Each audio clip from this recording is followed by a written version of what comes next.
कार्तिक मातम अध्याय 2। कल हमने सुना कार्तिक मातम अध्याय 1। आज दूसरा अध्याय शुरू करते हैं। सिमर चरण गुरुदेव के लिखो शब्द अनूप, कृपा करे भगवान सतचित आनंद स्वरूप। भगवान श्री कृष्ण आगे बोले, हे प्रिय, जब गुणवती को राक्षस द्वारा अपने पिता एवं पति के मारे जाने का समाचार मिला तो वह विलाप करने लगी। हाँ नाथ, हाँ, पिता मुझको त्याग कर तुम कहाँ चले गए? मैं अकेली इतनी तुम्हारे बिना अब क्या करूं? अब मेरे भोजन वस्त्र आदि की व्यवस्था कौन करेगा? घर में प्रेम पूर्वक मेरा पालन पोषण कौन करेगा? मैं कुछ भी नहीं कर सकती। मुझ विधवा की रक्षा कौन करेगा? मैं कहाँ जाऊं?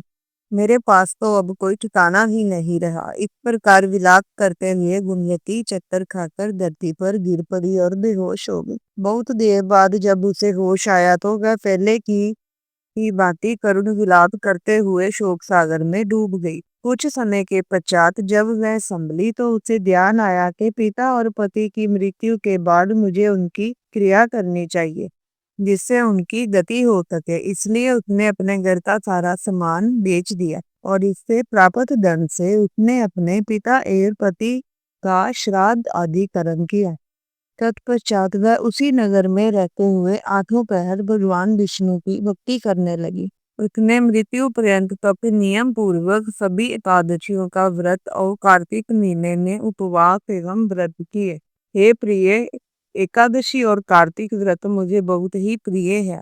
इससे मुक्ति, भुक्ति, पुत्र तथा संपत्ति प्राप्त होती है। कार्तिक मास में जब तुला राशि पर सूर्य आता है तब ब्रह्मा मुहूर्त में उठकर स्नान करने व व्रत व उपवास करने वाले मनुष्य मुझे बहुत प्रिय हैं, क्योंकि यदि उन्होंने पाप भी किए हो तो भी स्नान व व्रत के प्रभाव से उन्हें मोक्ष प्राप्त हो जाता है। कार्तिक में स्नान, जागरण, दीपदान तथा तुलसी के पौधे की रक्षा करने वाले मनुष्य साक्षात भगवान विष्णु के समान हैं।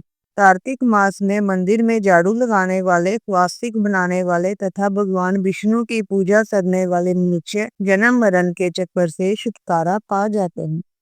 यह सुनकर गुणवती भी प्रतिवर्ष श्रद्धा पूर्वक कार्तिक का व्रत और भगवान विष्णु की पूजा करने लगी।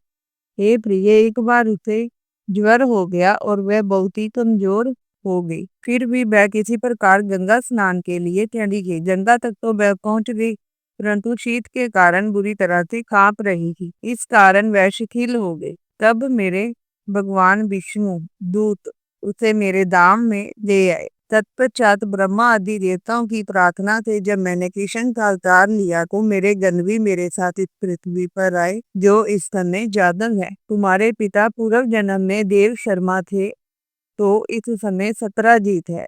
पूर्व जन्म में चंद्र शर्मा जो तुम्हारा पति था वह डाकू है, और हे देवी, तू ही वह गुणवती है। कार्तिक व्रत के प्रभाव के कारण ही तू मेरी अर्धांगिनी हुई है।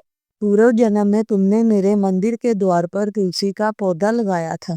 इस समय वह तेरे महलों के आंगन में कल्प वृक्ष के रूप में विद्यमान हो।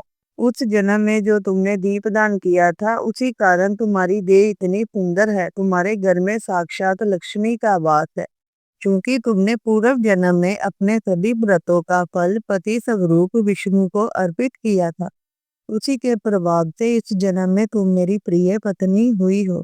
पूर्व जन्म में तुमने नियम पूर्वक जो कार्तिक मास का व्रत किया था, उसी के कारण और मेरा तुम्हारा कभी वियोग नहीं होगा। इस प्रकार कार्तिक मास में व्रत आदि करने वाले मनुष्य मुझे तुम्हारे समान प्रिय हैं।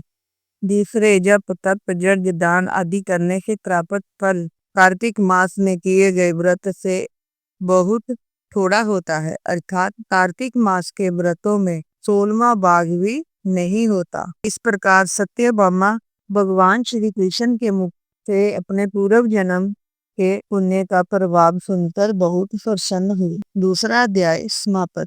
इस अध्याय से यही शिक्षा मिलती है कि हमें कार्तिक मास में ज्यादा से ज्यादा नाम जाप, ब्रह्मा मुहूर्त स्नान, तुलसी पूजन, दीपदान अवश्य करना चाहिए। इससे भगवान विष्णु के चरणों में हमें स्थान मिलता है। जय श्री कृष्ण।